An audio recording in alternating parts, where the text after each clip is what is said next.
Baik. Kita lanjutkan Asmaul Husna kita ini. Ya, saya share skrin.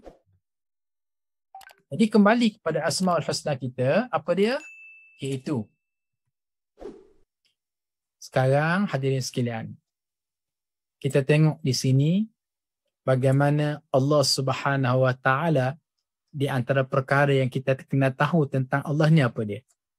Di antara perkara yang kita kena tahu tentang Allah ni ialah Allah Subhanahu Wa Taala suka sangat kita sang hamba memujinya, kita sang hamba memujanya, kita sang hamba mengangkat-angkat dan menjulang dan mengagungkannya.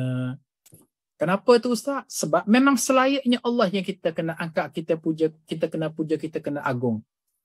Jadi sampai ke peringkat Allah Subhanahu Wa Taala sendiri merakamkan kata-kata pujian terhadap dirinya yang minta supaya kita berzikir, dan dalam zikir tersebut ada perkataan Al-Mulk.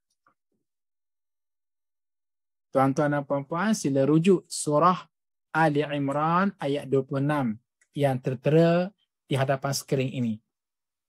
Bismillahirrahmanirrahim. Qulillahumma malikal mulk tu'til mulka man tasha' wa tanzi'ul mulka mimman tasha' wa tu'izzu man tasha' wa tudhillu man tasha' biyadikal khair innaka ala kulli syai'in qadir. Sadaqallahul azim. Masya Allah. Katakanlah wahai Tuhan yang mempunyai kerajaan. Qulillahumma malikal mulk. Katakanlah wahai Muhammad, Tuhan yang memiliki al-mulk, Asmaul Husna. Apa itu al-mulk? Kerajaan. Apa itu al-mulk? Raja. Apa itu al-mulk? Kuasa penuh.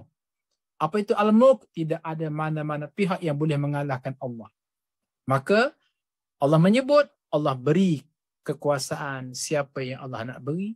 Allah cabut kekuasaan siapa yang Allah nak cabut. Allah muliakan kekuasaan siapa yang Allah nak muliakan. Allah akan hinakan sesiapa yang Allah nak hinakan, kerana Allah berkuasa penuh dan sesungguhnya engkau wahai Allah ala kulli syai'in, atas setiap sesuatu itu qadir, maha berkuasa.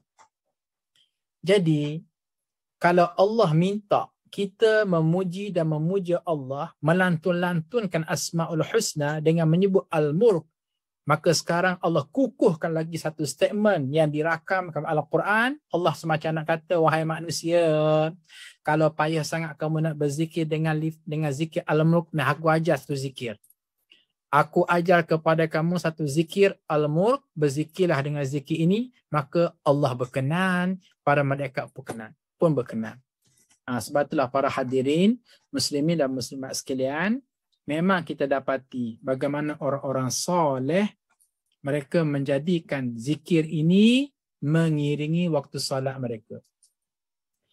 Mengiringi selepas solat mereka. Mereka solat zuhur, sudah solat zuhur, mereka berzikir, antara zikir yang mereka zikir, inilah dia. Mereka solat asar, maghrib, isyak, subuh, selepas solat mereka berzikir berwirid, selepas solat antara zikirnya inilah dia. Sebab itulah maaf cakap ya, maaf cakap. Apa dia? Ustaz kurang berkenan. Ustaz kurang berkenan kepada mereka yang sering kali bertindak keras.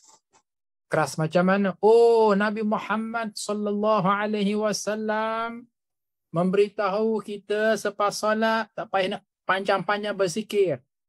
Cukup dengan 2-3 zikir saja kemudian selesai. Adapun kita khususnya di Malaysia ini, orang-orang Melayu yang zikirnya panjang sekali. Zikir itu, zikir ini, zikir itu, zikir ini. Sedangkan dia tidak maksur daripada Rasulullah SAW. Hadirin, maaf cakap, Ustaz harus menegur. Ini statement yang gopoh. Ini statement yang tidak cermat. Ulama-ulama tanah Melayu, mereka sangat halus.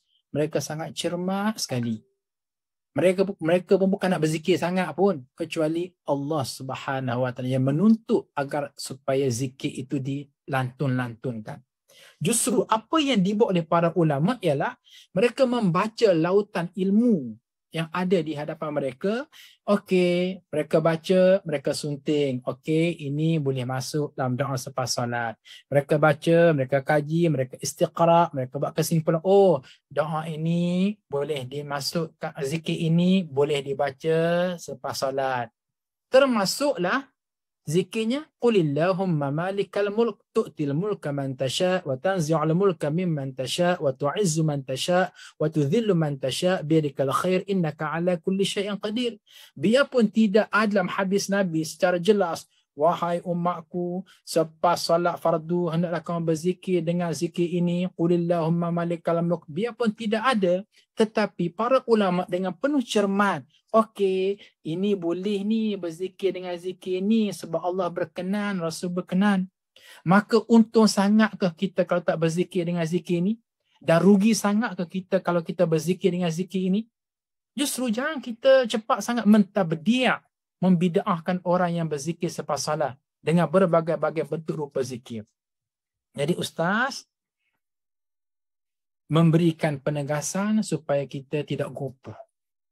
Apatah lagi untuk kita mentajrih, mencederakan amalan-amalan tradisi yang diamalkan oleh ulama-ulama Nusantara, kerana mereka insya-Allah jauh lebih alim daripada kita, jauh lebih warah daripada kita. Mereka juga nak masuk syurga macam kita dan mereka membuat sesuatu tambahan mungkin kita tak buat, maka kita hapus sajalah. Maka dalam konteks sekarang kita bincang ni, kita bincang bagaimana Allah dengan Asmaul Husna angkat al-mulk, kerajaan, pemerintah, dan Allah gezet dalam Al-Quran, wahai hamba-Ku, kok kamu ni tak tahu macam mana lenggang-lengguk nak berzikir dengan al-mulk. Nah, sila berzikir dengan zikir ini yang disebut oleh Allah Subhanahu Wa Taala pada ayat yang Ustaz baca, di mana surah Ali Imran ayat berapa? Ayat 26.